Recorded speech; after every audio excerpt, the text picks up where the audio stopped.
Calvin Ridley's name is still out there a lot, linked to the Patriots. Bill Barnwell had that trade proposal in his last column. It was a second-round pick and Chase Winovich for Calvin Ridley.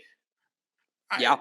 I don't know where you fall on the Calvin Ridley thing. I don't know if we have to do that, but I'm wondering more so where we are with drafting one of these three guys we just talked about that they're meeting with in Indy versus trading for somebody like Calvin Ridley.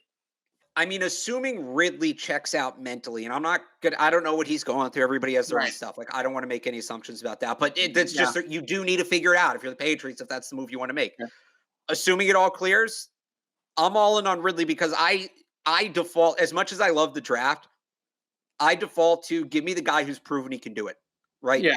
As good of a prospect as some of these guys are, Olave, Williams, whoever, they haven't proven they can compete in the NFL. And there's been a lot of really, really good prospects at every position who got to the NFL and flamed out, right? Ridley has shown he can compete and be a difference maker at the NFL level.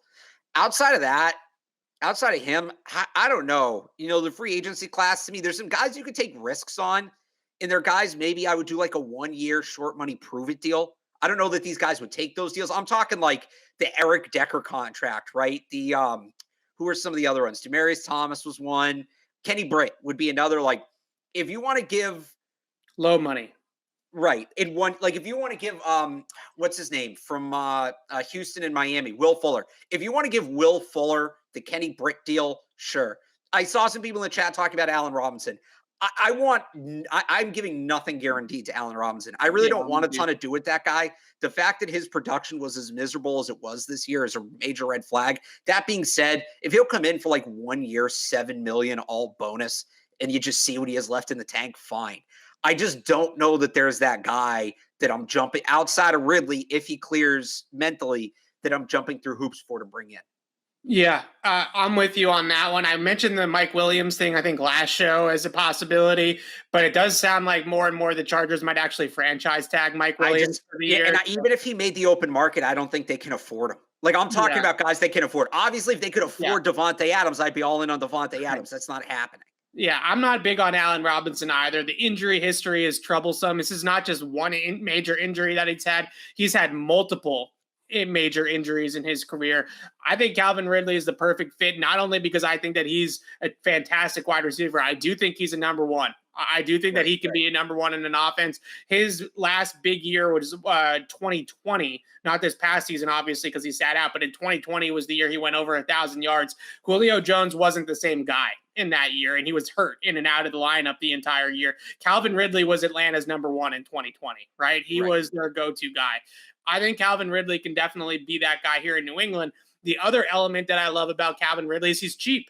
It's $11 million for 1 year. So, yes, maybe he wants a new contract, but you can backload that contract so those bigger cap figures don't actually hit the Patriots cap until Nelson Aguilar is cleared out of here. Maybe Jonnu Smith is cleared out of here, right? And you get that on the back end of Mac Jones's rookie contract instead of next season. So next season, at very worst, Calvin Ridley is costing you $11 million. At the very best, it could be less than that.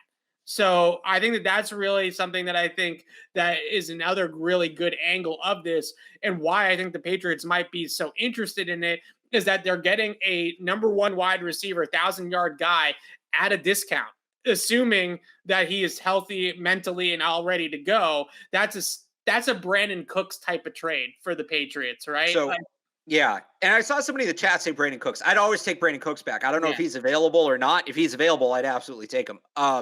The other thing they could do is they could kind of do the reverse of the Brandon Cooks trade. You trade for Ridley now, right? He plays under that $11 million 5th-year option. Right. You then franchise him. Let's say he has a big year, right? You then franchise him and flip him. And maybe you get a first-round pick back, and then maybe you dip back into the draft for a receiver next year. Yeah, I like that too. Or I even like trading for Calvin Ridley and maybe drafting a guy later in this draft, right? Yeah, or that too, yeah. Day 3, maybe you pick up like a Slade Bolden in the 6th or 7th round or something like that to add another receiver, similar to, I guess, what they kind of did in 19 when they got N'Keal Harry and Jacoby Myers, even though Jacoby was an undrafted free agent. he was a draftable player that they got as an undrafted free agent. So I like the Calvin Ridley thing as long as it checks out off the field. And I understand why people are concerned about the off-field stuff. And we're not psychologists. We don't talk to Calvin Ridley. There's no way for us to know what if he's ready to go or not, or if he's going to be reliable or not next year. But we can evaluate what we know, and that is that he's a really, really good football player and would be a perfect fit here. Thanks for watching our content of the 6-time Super Bowl champion New England Patriots. Please subscribe to my podcast, Patriots Beat, on our YouTube channel, Patriots Press Pass, or wherever you get your podcasts for a lot more exclusive content right here on the CLNS Media Network.